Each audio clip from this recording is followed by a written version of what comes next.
Bueno, buenos días a todas, buenos días a todos, bienvenidos al nuevo curso de Yo Sigo Publicando. Y bueno, en esta ocasión yo creo que va a ser un curso bastante interesante. Vamos a contar aquí en este curso con mi compañera, mi querida amiga, la que me aguanta en este despacho que veis al fondo, aunque hoy no está aquí, pero bueno, tiene mesa compartida aquí conmigo, es la doctora Lidia Bocanegra, que es experta en temas de humanidades digitales, ya del Departamento de Historia Contemporánea. Ahí llevamos vidas paralelas, porque también como yo fue durante mucho tiempo, trabajó en la Oficina de Proyectos Internacionales, pero bueno, después dio el salto a la parte de profesorado, creo que hasta con el mismo programa que yo, y bueno, ahora está en el Departamento de Historia Contemporánea. Ella es pionera a nivel nacional, internacional, iberoamericano, en toda la parte de humanidades digitales, porque llevará ya más de por lo menos 15 años trabajando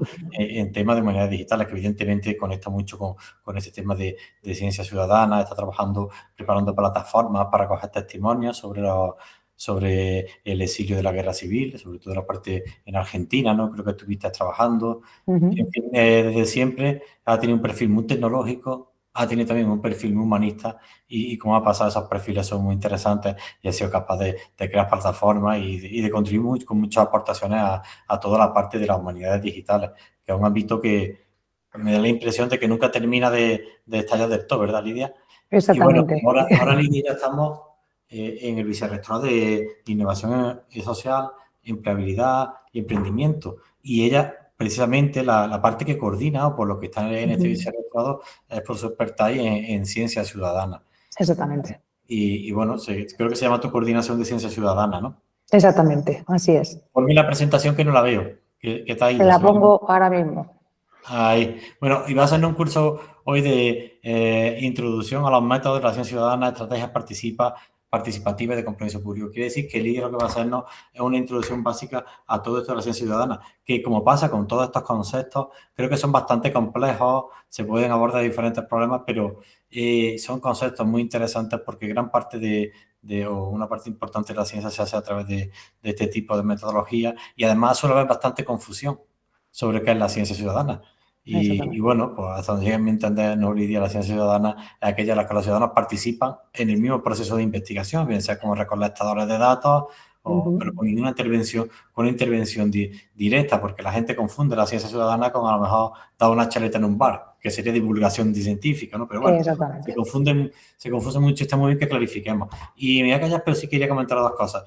Espérate, tengo aquí a dos chicas que van a entrar, así, ahí las admitimos. Es importante fijaros que ahora mismo este tema que ha venido siendo periférico, bueno, mucha gente ha hecho prestación ciudadana con aplicaciones, ciencias exactas, naturales, humanidades, pero ahora fijaros, los sistemas de evaluación, se habéis visto los dos cursos anteriores que estuvimos yo sigo publicando, que están dedicados a los nuevos criterios de ANECA, hay ya un apartado específico donde se valora o se tendrá en cuenta o se mirará con ojos diferentes y siempre positivos todos aquellos proyectos y publicaciones donde ha habido una intervención de esto que llamamos ciencia ciudadana, que se han hecho con este tipo de metodología. Y esto es interesante porque yo creo, sí, Lidia, y ya con esto te termino la presentación, uno de los problemas que tenemos con estos proyectos, con estos perfiles que tenemos, a mí también me pasa, ¿no? Que hacemos muchas plataformas, en fin, se sale un poco del sistema de comunicación y publicación científica.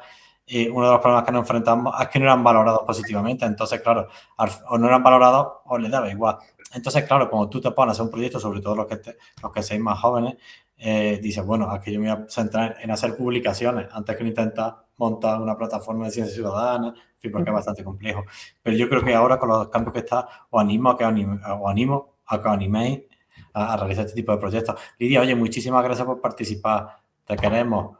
Adelante con la presentación. Muchas Me gracias, tenéis Dani. por aquí escondido, ¿vale? Estupendo. Que tengamos más o menos unos 3/4 de hora más o menos para hablar y luego Sí, te dejamos explico. 15 Nosotros, minutillos. la metodología un poco que seguimos, la que sigo yo, o la que seguimos es un curso a ti te pasa como a mí, que tienes mucho verborrea. Yo intento hacerlo de 40 minutos, Vale. 35, 40 minutos, pero Estupendo. siempre me extiendo. Y después dejo un turnillo Estupendo. de preguntas, pero bueno, no, ¿vale? Estupendo. Pues Y venga. eso, una cosa rápida, ligera. Me voy a ceñir al protocolo, Dani. Muchas gracias por la Muchas información gracias, y bueno, Lidia. y gracias a vosotros por permitirme hacer este curso con Yo Sigo Publicando, una plataforma que evidentemente es muy necesaria y la verdad muy útil, ¿no?, para toda la comunidad científica, no solamente para el ámbito estudiantil. Bien, pues como bien ha dicho mi compañero Dani, yo lo que voy a hacer, voy a presentar mi diapositiva y me decís si lo podéis ver. Se ve bien, ¿no? ¿Entiendo? Genial. Bueno, pues esta es una introducción a las técnicas de ciencia ciudadana.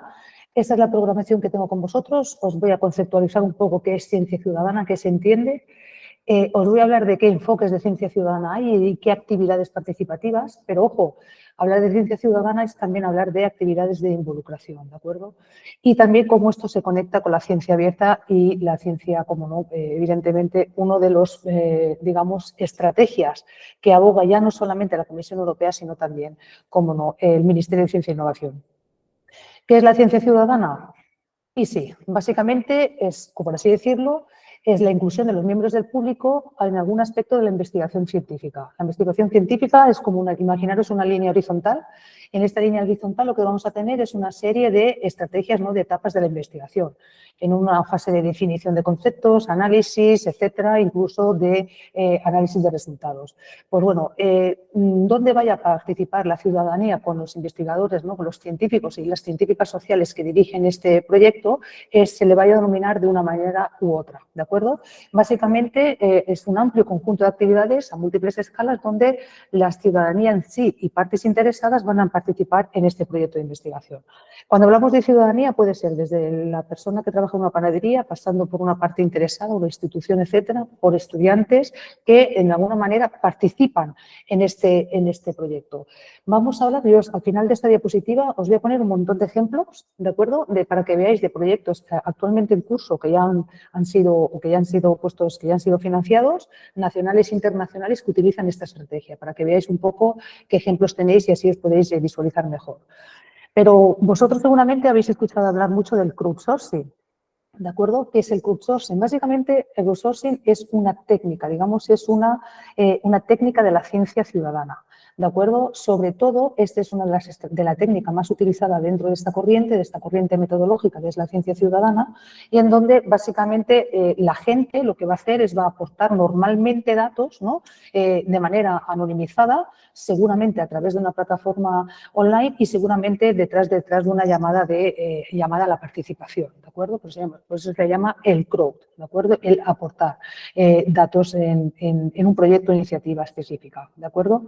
Y sobre este tema de conceptos vamos a hablaros sobre todo un poco rápidamente del proyecto Cohistoria, que es donde ya han recibido un par de financiaciones.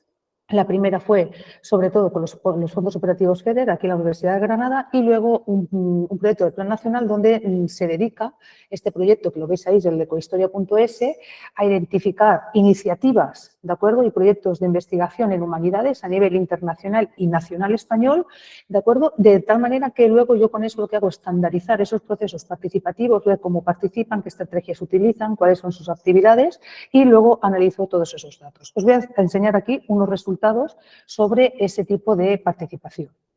Este es el modelo en los que se va a basar, ¿de acuerdo? ¿De qué manera tú categorizas esa ciencia ciudadana? Mirad, tenéis que pensar que la ciencia ciudadana, por así decirlo, ¿de acuerdo?, esta metodología no nace en el ámbito de las humanidades. Nosotros ya desde hace más de 10 años ya empezamos a utilizar, la mayoría de las iniciativas que lo utilizan no saben que están trabajando desde ese enfoque metodológico, simplemente saben que utilizan la participación pública, pues imaginaros, para transcribir un dato, para aportar datos, enriquecer datos en una base de datos específica, pero no saben que esa manera de participar están haciéndolo desde un enfoque que ya existía, que ya era utilizado por otras disciplinas, como lo de las ciencias de la vida, física, etcétera, ¿no?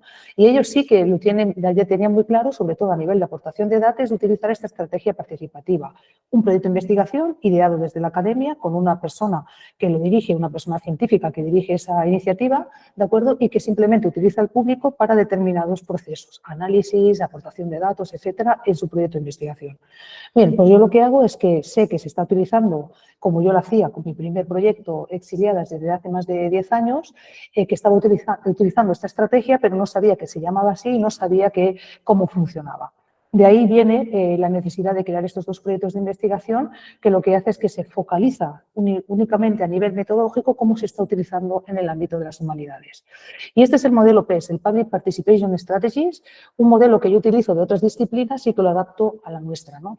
Y, por ejemplo, vosotros habéis escuchado hablar muchísimo de este es un proyecto co-creado. Que sepáis que la palabra en que se está utilizando la mayoría de las veces es errónea, ¿de acuerdo? Fijaros, un modelo participativo, lo que yo le llamo Public Participation Strategies, PPS, en la ciencia ciudadana, puede ser contributivo. Normalmente, la gente, ¿cómo participa en esta iniciativa? Aportando datos de manera anónima. Esto es sobre todo crowdsourcing, ¿de acuerdo? Puede ser el enfoque colaborativo, es decir, normalmente el público no solo va a aportar datos, sino que va a ayudar a perfeccionar el diseño, ¿de acuerdo? O analizar datos. Es como un paso más, un step forward, ¿no? Es decir, voy a participar un poquito más en este proyecto, no solamente aportando datos, sino analizando los mismos. ¿Cómo llegamos al co-creado? Bien, el co-creado es cuando gran parte o alguno de los participantes del público va a participar en casi activamente la mayoría de los procesos de la etapa del proyecto de investigación, desde ideación, recogida de datos, análisis de los mismos, incluso divulgación, ¿de acuerdo? Eso es un proyecto co-creado, porque se co-crea en todo, completamente, desde hipotizar, idear, establecer objetivos, etcétera. Ese es el menos utilizado porque, evidentemente, llevar a cabo un proyecto de este tipo significa que no vas a trabajar básicamente online, sino que vas a necesitar crear living labs, laboratorios sociales continuos, ¿de acuerdo?, para participar. Repito, utiliza la palabra social, pero cuando yo hablo social me refiero a todos aquellos grupos fuera del ámbito académico. Puede ser personas de a pie, ciudadanía en general, como partes interesadas, instituciones, public bodies, etcétera, como incluso estudiantes, ¿de acuerdo? Pero en el ámbito de las humanidades, a diferencia de lo que no tiene este modelo participativo en otras disciplinas que no son de humanidades, es un tercer elemento que es el alojado. Es decir, cuando algunas instituciones ceden espacios, de acuerdo, instalaciones o recursos para que se lleve a cabo ese proyecto de una manera más puramente física. Y, por lo tanto, eso es un modelo participativo también. Bien, que sepáis, se han analizado, para que os veáis un poco en dónde nos movemos, ahora iremos con los ejemplos, unas 473 iniciativas nacionales, 161 creo que son españolas, ¿no?, sobre cualquier tipo de proyecto o iniciativa de humanidades, desde historia, historia del arte, historia de la música, etcétera, de acuerdo, que utilizan la ciencia ciudadana. Y para que veáis, cuando trabajamos en este ambiente, es trabajar de una manera multidisciplinar o interdisciplinar. Porque, para empezar, cuando tú añades este enfoque no es de las humanidades, este enfoque metodológico, esta ciencia ciudadana, es una metodología de investigación que ya viene de otras disciplinas, ¿no? Y tú lo estás aplicando en la tuya. Por lo tanto, ya partes de una base metodológica muy interdisciplinar. Y para que veáis, cuando hemos mapeado esta serie de iniciativas, vemos que la mayoría de ellas, normalmente, así se clasifica, se disecciona las mismas analizándola, vemos que las de humanidades digitales, patrimonio cultural, son las que están en la cabeza de las mismas, ¿de acuerdo? Le sigue museografía, historia contemporánea, arqueología. ¿Qué sucede en España? Pues en España, por ejemplo, hay una similitud, ¿no? ¿De acuerdo? Hay una similitud con esas disciplinas que vemos a nivel más carácter puramente internacional. Historia está a la cabeza, patrimonio, humanidades digitales, pero repito, para que una de esas disciplinas no son unidisciplinares, sino que sí que tienen de base una disciplina. Imaginaros, el tema del exilio republicano, sí, es historia del exilio, pero también lleva humanidades digitales detrás, también lleva sociología, etcétera, ¿no? Entonces, de tal manera que este enfoque de la ciencia ciudadana, que vemos que dentro de la misma hay una disciplina de base, pero que toca varias teclas, ¿no? Fijaros los enfoques participativos. Decía, como decía al inicio, es muy difícil que vayamos a encontrar, ¿de acuerdo?, ¿cómo se llama?, proyectos, iniciativas donde prime sobre todo el co-creado. ¿Por qué? Porque es mucho más difícil llevar a cabo el mismo. Por eso, la mayoría de las iniciativas mapeadas, por así decir, son o contributivas o colaborativas. ¿De acuerdo? Es decir, son proyectos que van a utilizar la técnica del crowdsourcing para que te aporten datos. Ahora vamos a ver qué tipos de actividades vemos en la misma.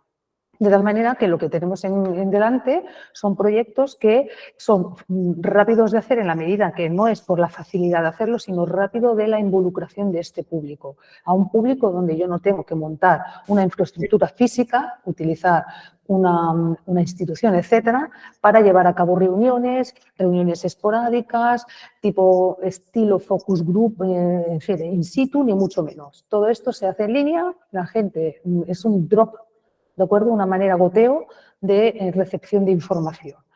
Y estos son, evidentemente, el contributivo y el colaborativo, que son los más utilizados de manera conjunta o bien separadas. Un ejemplo. Este es un ejemplo, os voy a poner un ejemplo de un proyecto que utiliza dos enfoques, el alojado y el contributivo. Y he querido elegir este del alojado especialmente porque la gente dice, sí, pero esta estrategia alojada de que te ceden espacios físicos para hacerlo, pues para que veáis, este es uno de ellos.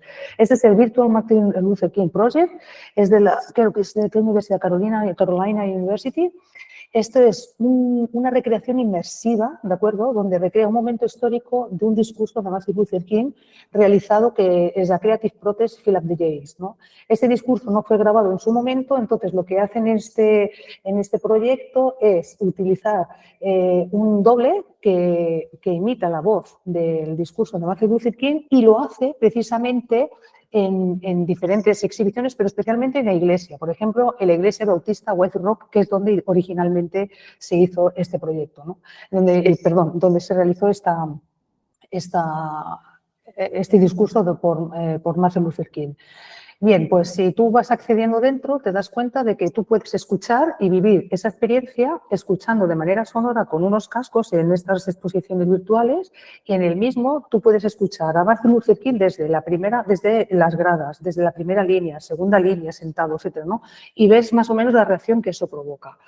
Por eso es alojado, porque se lleva a cabo este proyecto en sedes y lugares que participan con el mismo cediendo ese espacio. Pero ojo, también es contributivo, porque también tú cuando accedes en una sala también con un montón de imágenes que te rodean con estas experiencias sonoras escuchando el discurso de Martin Luther King, la gente, los espectadores van ofreciendo datos específicos en relación a ese sentir con este discurso, ¿no? Que esos datos luego son analizados por los miembros del público.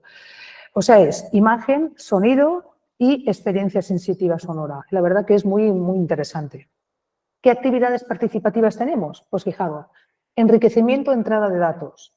Por ejemplo, una base de datos específica, la pones en línea, la gente lo que hace es te enriquece con nuevos datos. Te modifica o te analiza los que tienes. O simplemente lo que hacen es rectificar, ¿no?, corregir los datos que tú ya tienes online. Etiquetado, clasificación, lo que se le llama el social tagging. Temas de geolocalización. Os pondré ejemplos de todo esto. Recolección de fuentes. Recreación histórica. Muchas recreaciones históricas también son de ciencia ciudadana. Transcripción y corrección de texto. Transferencia. Detrás y de cada una de estas actividades siempre hay una persona o personas, un grupo de científicos y científicas sociales que están detrás, que digamos son los que trabajan de una manera lo más horizontal posible con la gente que te aporta datos. Evidentemente, si tú utilizas el enfoque que la gente te da datos online de una manera anonimizada, ¿de acuerdo? Y también de una manera masiva, no tienes que ni tan siquiera trabajar de una manera horizontal. Traes esos datos y los analizas y le das el correspondiente crédito. ¿Cuáles son las actividades participativas? Pues bueno, pues las actividades más predominantes en todos estos proyectos que hemos analizado son la de enriquecimiento de datos y entrada de datos, ¿no? La recolección de fuentes, que fijaros está directamente relacionada con aquellos enfoques contributivos, ¿no? Es decir, la gente va a utilizar la técnica del crowdsourcing para aportar datos y enriquecer una base de datos, ¿de acuerdo? Por ejemplo, todo esto no se puede entender si tampoco hay detrás una estrategia de involucración del público. Yo puedo hacer un proyecto, tengo una base de datos grande, la pongo online, pero ¿cómo hago que la gente participe? Detrás tiene que haber un proceso de comunicación, de engagement, de gamification, etcétera, que haya detrás, que lo que haga que la gente sea proclive de poder acceder a los datos, ¿no? De poder participar de una manera u otra. Y por eso hay otro modelo, que se le llama, no se entiende la ciencia ciudadana sin el proceso de involucración. ¿De acuerdo?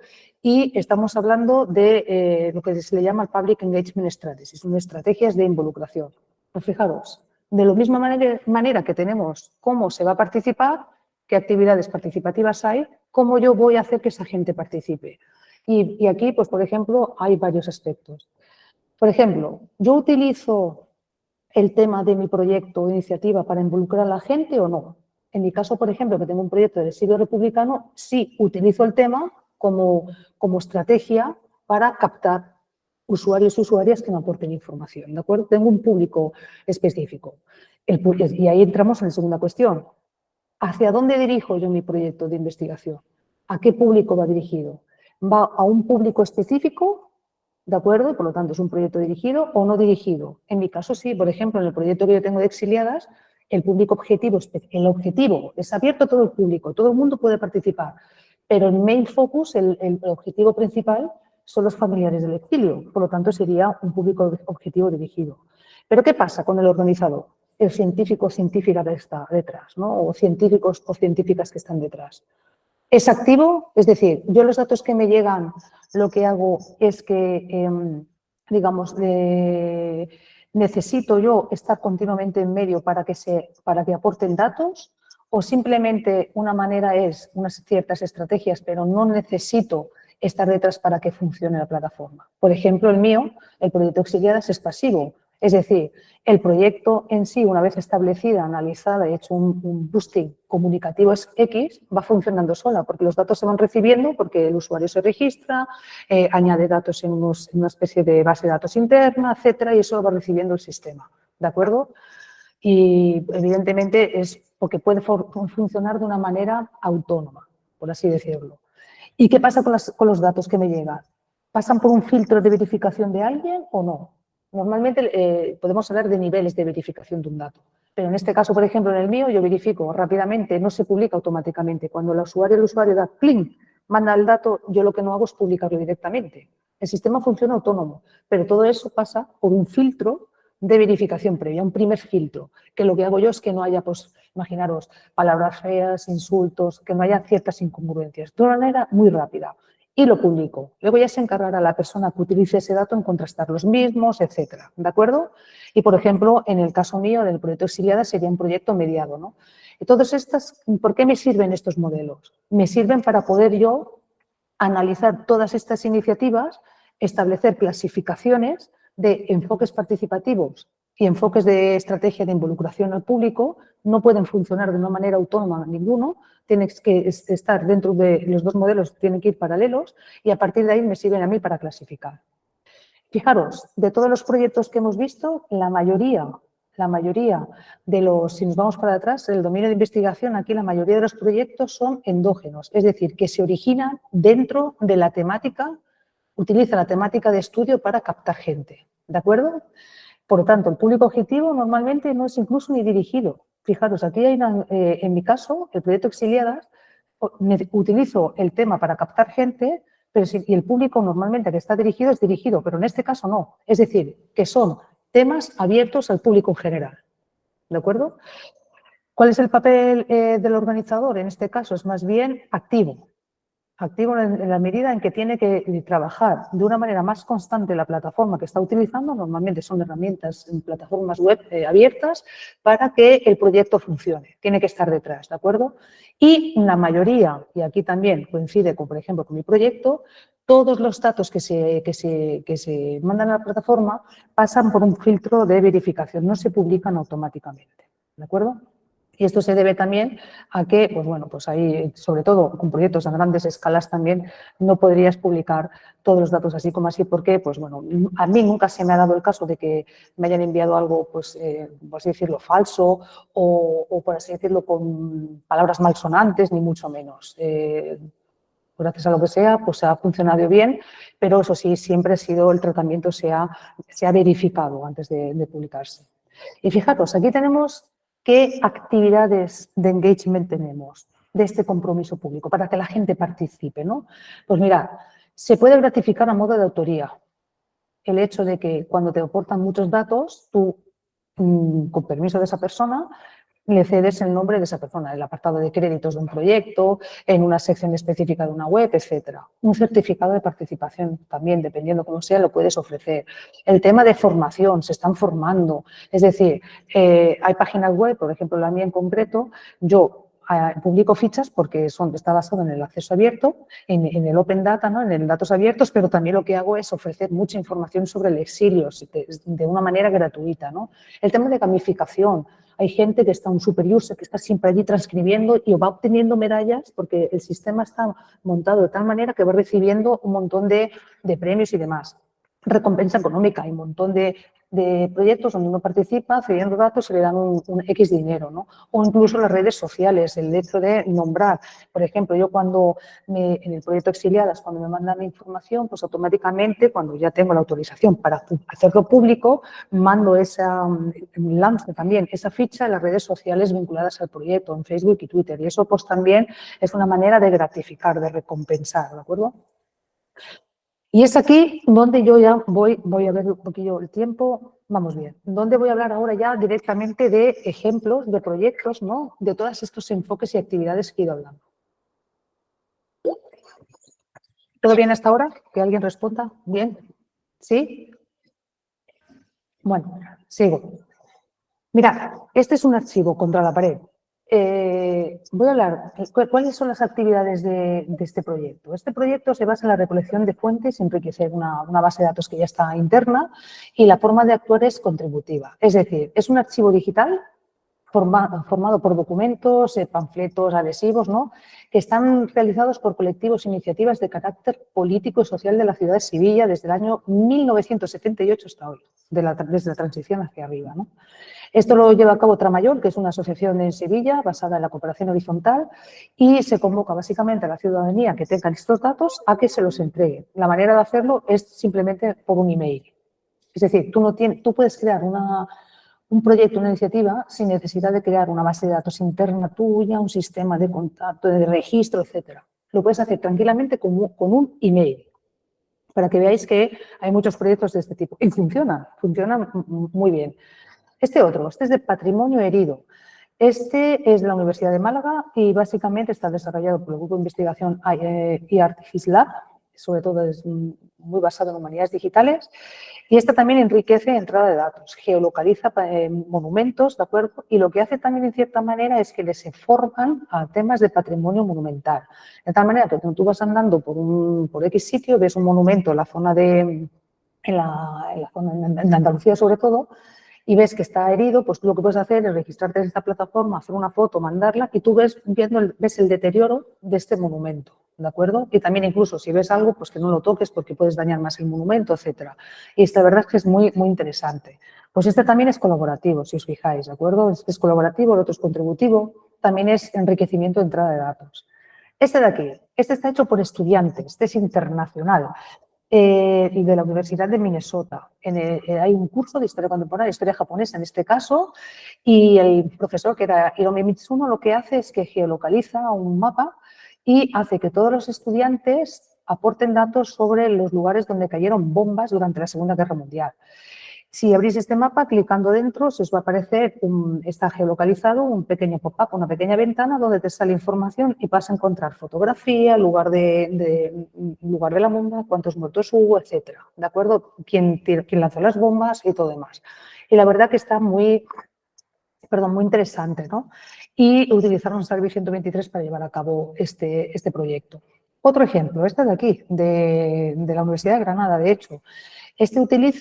Tenían una base de datos de un mapa de regadío histórico, entonces lo que hacen es básicamente pasarlo a un mapa digital y lo que se hace es hacer un llamamiento a la participación de este mapa que inicial. Digitalizan, entonces sobre todo el público es muy dirigido, aquí en este caso sería para la gente de la zona, comunidades regantes y demás, que localizan y que puedan aportar datos sobre ese territorio en el mapa en concreto, ¿de acuerdo? Y esto fue un proyecto que fue financiado por el FECIT. Otro ejemplo, este de aquí, en concreto es de recolección de fuentes, también enriquecimiento de entrada de datos y de geolocalización. ¿Cómo funciona? Este es un proyecto individual y básicamente está pensado para explorar los paisajes urbanos sonoros históricos y lo que hace es geolocalizar actividades musicales y los conecta con el lugar y su historia. Por ejemplo, entrar al edificio, se tocaba esta música, etcétera. Incluso está conectado con vídeos en YouTube que se toca esa música específica de la época, de esa zona, en ese lugar. La verdad que es muy, muy interesante este proyecto. Otro ejemplo, seguramente lo conocéis los que sois de Andalucía y sobre todo historia contemporánea y temas de memoria, todos los nombres. Este está realizado por la Asociación Andaluza Memoria Histórica y Justicia y la CGT de Andalucía. También hay una base de datos inicial hecha por historiadores y demás que han añadido nombres de personas represaliados por el franquismo y también prevé que la gente pueda aportar datos, ¿no? Personales, de familiares, etcétera, en dicha base de datos, ¿de acuerdo? Y es una manera, pues, en fin, de recuperar la memoria y de, digamos, dar voz y nombre a las personas represaliadas por el franquismo. Otro ejemplo, este de transcripción. Esta es contributiva, el proyecto Transcribe Bentham de la University College London. Acabó siendo también primero un proyecto de la universidad esta y luego acabó siendo un proyecto europeo, ¿no? Y básicamente su objetivo es involucrar a cualquier público, ¿no? Que en este caso que sepa inglés, en la transcripción en línea de artículos manuscritos originales de este filósofo, ¿no? De Jeremy Bentham. Aquí yo, por ejemplo, he hecho pruebas y demás y para que veáis el tema de transcripciones, es un mundo, en este caso hay una plataforma específica para hacer eso. Luego, si tú quieres utilizar otras plataformas, las existen, ¿de acuerdo? Como Transcribación de Europeana u otras plataformas. Pero en este caso en concreto, a los usuarios que transcriben mucho y que han sido verificados por otros usuarios además, hay un proceso de verificación por pares ahí dentro, pues sí que te va otorgando como clasificaciones de superuser, etcétera, como roles de administrador de determinado texto, etcétera. La verdad que es muy, muy interesante. Este otro es de Holocaust Survivor Memories Program. Está hecho por la Fundación Israelí y recopila solamente diarios y escritos por los sobrevivientes del Holocausto que llegaron a Canadá, no de todos los supervivientes del Holocausto, los que llegaron a Canadá. Y es muy interesante, por ejemplo, yo lo utilizo en mis asignaturas de historia contemporánea también, y de hecho es un tema que es muy interesante. Esta gente, la manera como llaman la participación, por ejemplo, es un público muy objetivo. El público objetivo es dirigido, sobre todo, va destinado, si bien a la ciudadanía en general que consume esta información, para la captación de datos, es un público muy dirigido a los, digamos, supervivientes del Holocausto en Canadá.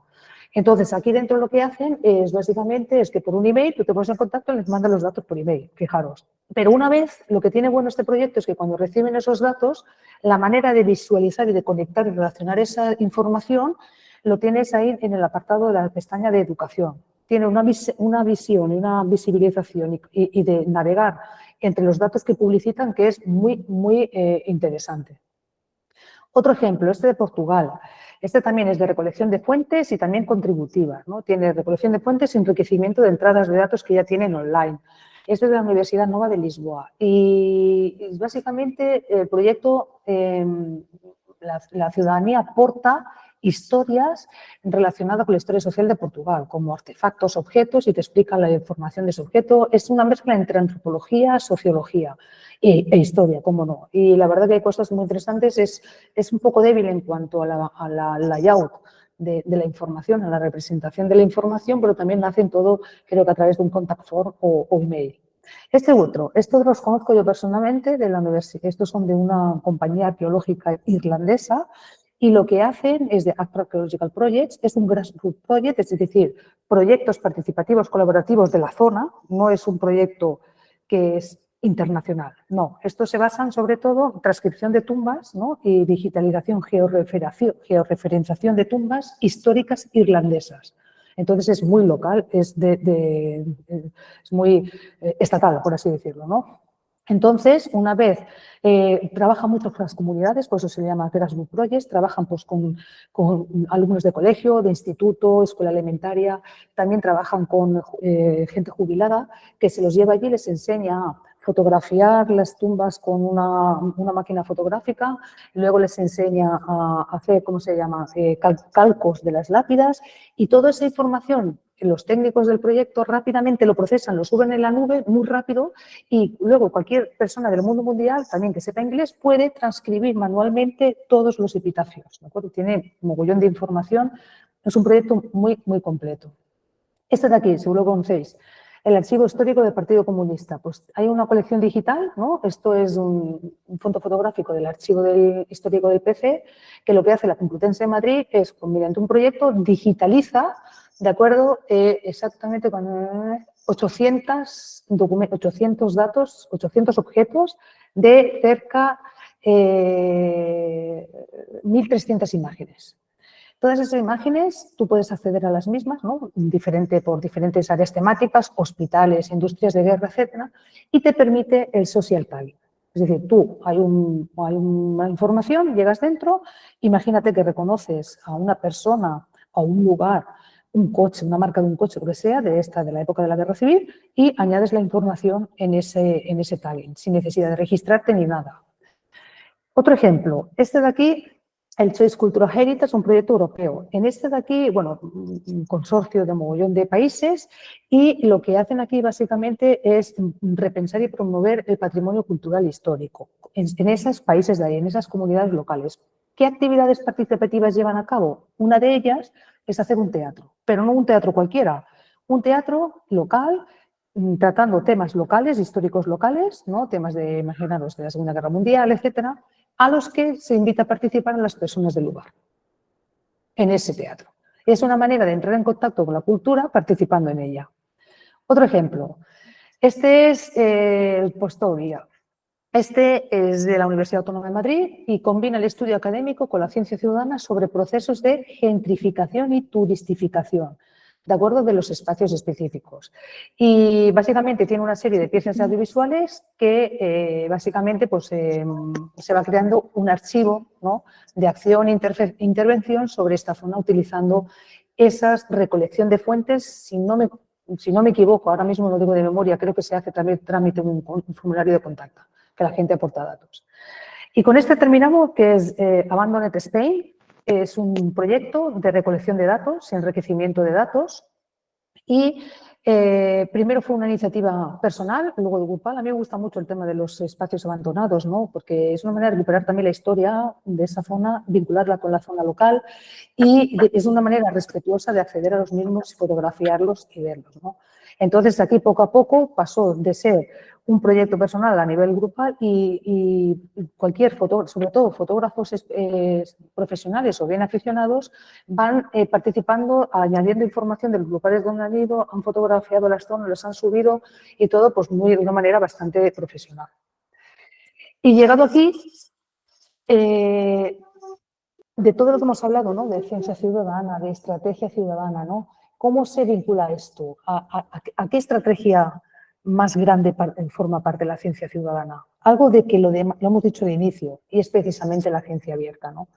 Es decir, a día de hoy, cuando vais a pedir un proyecto de investigación europeo, sea de consorcio, sea individual, hay un apartado de la ciencia abierta que te lo exige. Y esto no va en el apartado de divulgación ni de comunicación, ni mucho menos. Esto va sobre todo en el apartado de excelencia, la metodología. Tienes que hablar ya de la ciencia abierta, ¿no? Y mucha de la gente dice, no, esto se publicará en artículos y publicado en acceso abierto, eso es lo de menos. Si uno de los pilares de la ciencia abierta precisamente es la ciencia ciudadana.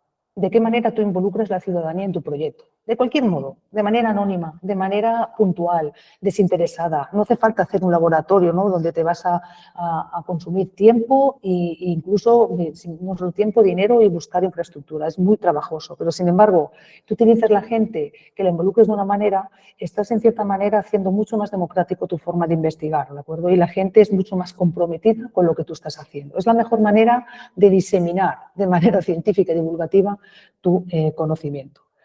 Y hasta aquí mi intervención. Creo que muy bien de tiempo, Dani.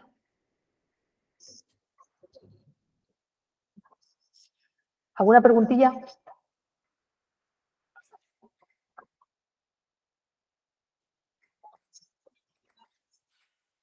¿Hay alguien por ahí? Muchas gracias, Patricia.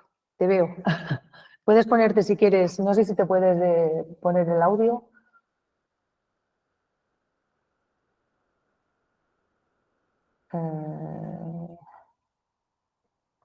A ver, espera un momentito, vamos a ver con Dani si podemos, un segundillo. A ver, vamos a ver. Voy a ir viendo vuestros chats. A ver, tenemos por aquí, ¿todo bien? Esta web de conocetusfuentes.com. Esto de aquí pues tendría yo que en cierta manera echarle un vistazo, no tengo ni idea de qué va, pero muchas gracias, le echaré un vistacillo. Es que no sé si puedo hablar con vosotros. ¿Podéis activar el audio? No puedo activarlo. Bueno, más cosillas. ¿Cuál es la diferencia colaborativa y contributiva? De nada, gracias Patricia por estar aquí. Mira, la diferencia entre colaborativa o contributiva no es tanto, fíjate, te voy a poner otra vez el de esto para que lo veas, ¿de acuerdo? Sobre todo contributivo es el primer nivel del enfoque de ciencia ciudadana, ¿no? Es decir, el que principalmente aporta datos y ya está, listo. Y sobre todo la que utiliza la técnica del crowdsourcing. Esta es muy centrada en utilizar plataformas digitales online, ¿de acuerdo? Donde la gente me va a aportar datos de una manera masiva y anonimizada. Colaborativo es que no solamente me van a aportar datos, sino que ya lo puedo involucrar en cualquier estadio más. Imaginaros en tu página, en tu proyecto, que decides un día llevar a cabo una iniciativa de recolección de datos o de exhibición en X lugar.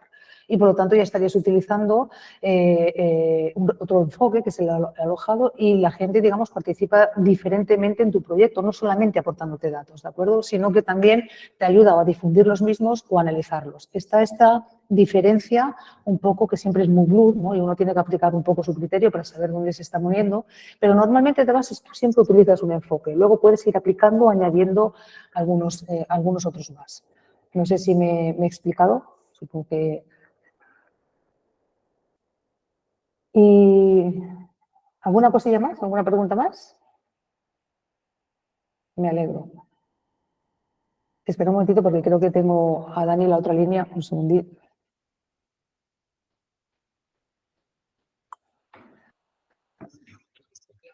Es que creo que no puedo añadiros el de esto. He ido con una moto, pero bueno, como ha dicho Dani de estudiar, he estado unos 40 minutos, está bien. ¿Tenéis alguna preguntilla más incluso por aquí? ¿Algún dato? Por ejemplo, hay muchísimos. Yo os animo que te echéis un vistazo al proyecto Cohistoria, que es este de aquí, en donde vais a encontrar diferentes proyectos, ¿de acuerdo? Buscáis en la sección de proyectos. Aquí están los últimos, van a aparecer los últimos que hemos ido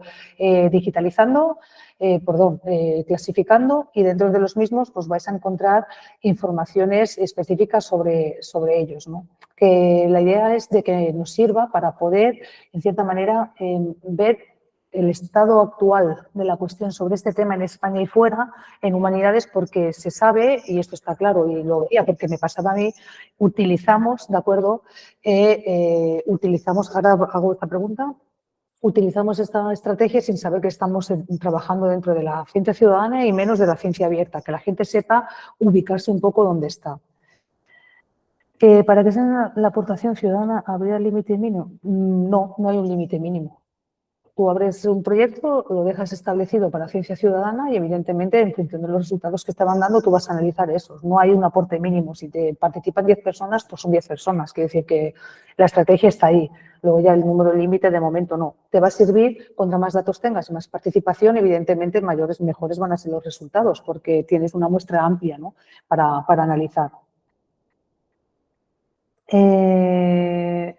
¿Cómo se validan los datos que se aporten? Esta es la pregunta del millón que me preguntan siempre. Yo siempre digo lo mismo. Por ejemplo, en el caso de un repositorio, uno es especialista en sus temas, ¿no? Yo soy especialista, imaginaros, de base en temas de migraciones. Los datos que me aportan, y esto ha sido cuando he hablado en muchísimas conferencias, ¿no? ¿Y los datos cómo se verifican eso? Y te digo yo, ¿cómo se verifica un dato en un archivo? Yo me veo un archivo, me dan un documento delante, ¿cómo sé que ese documento es verdadero o es falso? Que lo que me está diciendo de sí sea verdadero o falso. Evidentemente, eso es un repositorio. Lo mío no deja de ser un repositorio online. Para que eso funcione, necesitas contrastar los datos, aplicar el método científico histórico. ¿De acuerdo? Entonces, esos datos están allí. Si tú quieres utilizarlos, como cualquier documento, como cualquier archivo que tú analizas, tienes que contrastarlo, ¿no? Aplicar el método de la contrastación, tirar del hilo y buscar información sobre eso.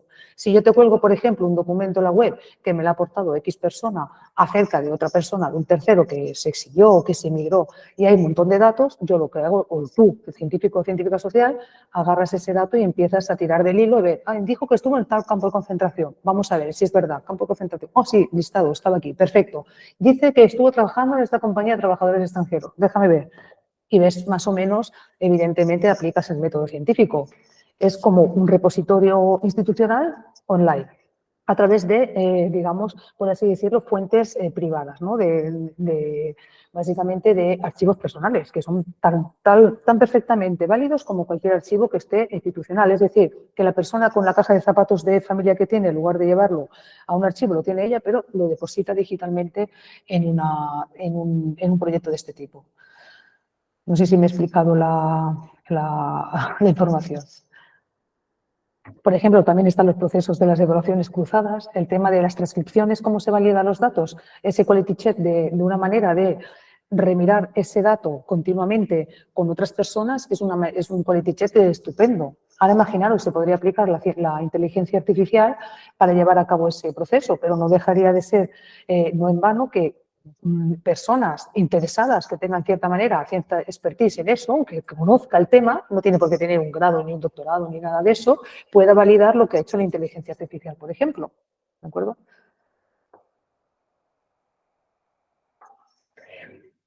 A ver, ¿qué dices?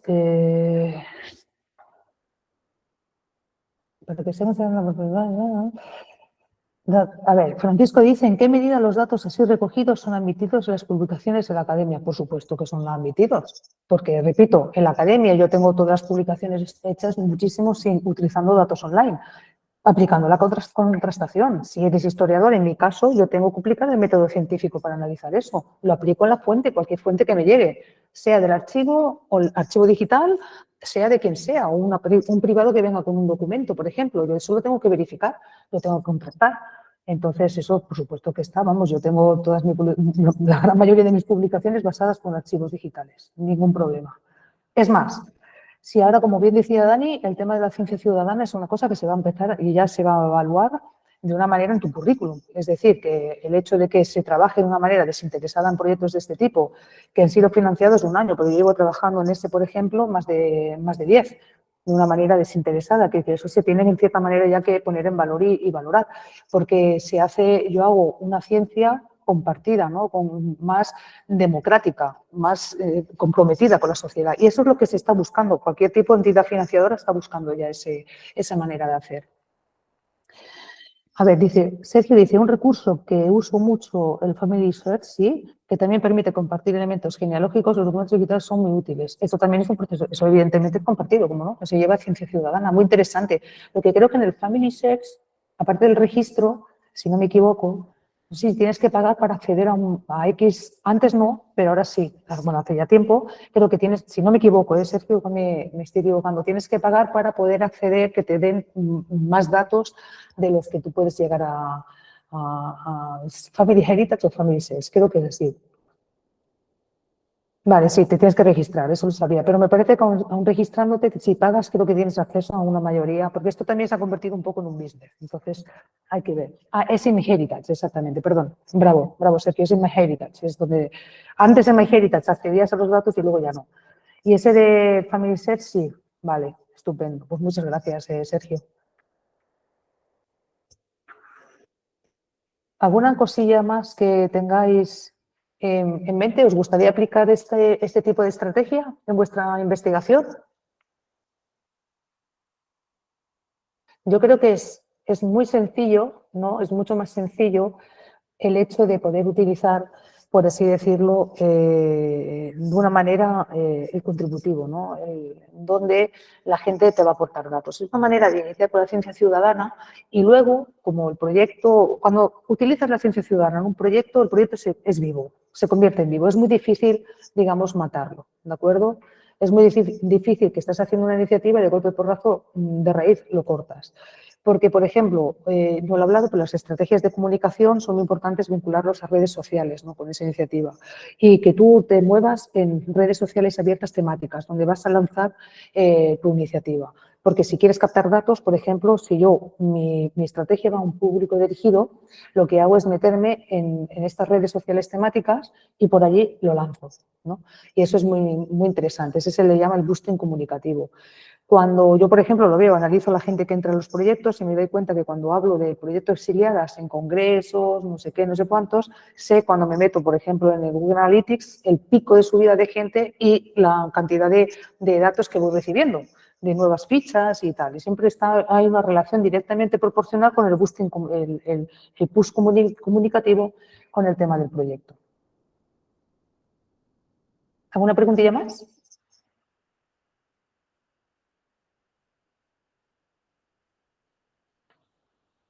Pasa que no tengo por acá.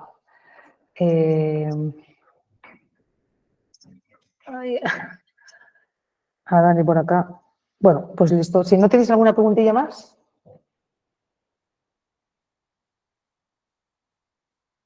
Estupendo, bueno, que sepáis que más o menos yo estoy, como decía Dani, coordinadora de esta ciencia ciudadana, el Vicerrectorado de Innovación Social. A veces llevo a cabo charlas y cursos en el propio programa de posgrado y, bueno, en fin, también el curso de máster donde voy dando metodologías. Y esta es una metodología de investigación que creo que es muy, muy útil, ¿no? Y creo que te ayuda a cuando tú redactas un proyecto de investigación, imaginaros una Marie Curie, por ejemplo, ¿no? Que los que hayan tenido el doctorado y quieran realizar un postdoc, un trámite, esta convocatoria europea, pues el hecho que tú añadas esta estrategia, pues gusta muy mucho, porque ya no vas a publicar solo en acceso abierto, sino que es que los datos que vas a tener vas a utilizar el Open Data, el modelo participativo y todo eso es una transferencia brutal, ¿no? Amén de que ya las agencias acreditadoras pues ya están dándole el justo peso que se merece a este tipo de estrategia. Eso sí, tenéis que tener claro una cosa, que en el momento que ponéis utilizando metodologías de investigación de otras disciplinas, ya empezáis a salir del área de confort de solamente investigar en vuestra propia área es el momento de adquirir nuevas estrategias y técnicas de otras disciplinas que te van a enriquecer muy mucho tu propia disciplina en sí, ¿de acuerdo? Tu propio background académico deja de ser unilineal para convertirse, digamos, en un proceso mucho más amplio, en una vertiente donde te va a enriquecer tantísimo tu investigación. Me alegro, María. Pues bueno, por lo que veo aquí he visto que os ha ido gustando un poco. Ha sido un poco rápido, pero esto es una introducción a la ciencia ciudadana, ¿no? Y nada, ya a medida que llegamos en más informaciones sobre esta, pues os lo vamos apuntando. Muchas gracias, Isabel. ¿Alguna cosilla más? ¿Alguna preguntita más? Recordaros el tema de la ciencia abierta, que es muy importante, ¿de acuerdo? Vincular siempre esto con la ciencia abierta. La ciencia abierta en todos los sentidos. Y bueno, ya te digo que si queréis montar una iniciativa no tenéis por qué montar básicamente, no tenéis que montar básicamente ¿cómo se dice? Ninguna base de datos interna de registro que tarda tantísimo. Un formulario de contacto, un email y ya está. Echaros yo cuando compartiré esta diapositiva, bueno, pues echar un vistazo a las mismas, navegan, clicando en la imagen de todo lo que he puesto, vais a acceder a los mismos, ¿no? Y veréis esta de la Fundación Israelí, esta del Holocausto, veis, ir al apartado de educación, fijaros cómo visualizan los datos. Es verdad que ahí tenemos mucho que aprender, ¿no? Y utilizar estos archivos, ¿no?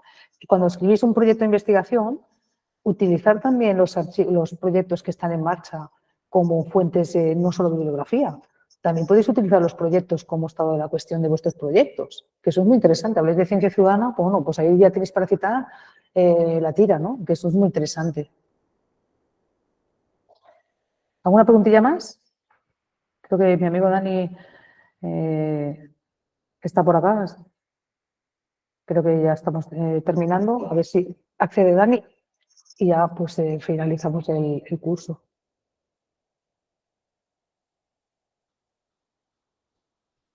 Gracias, Antonio.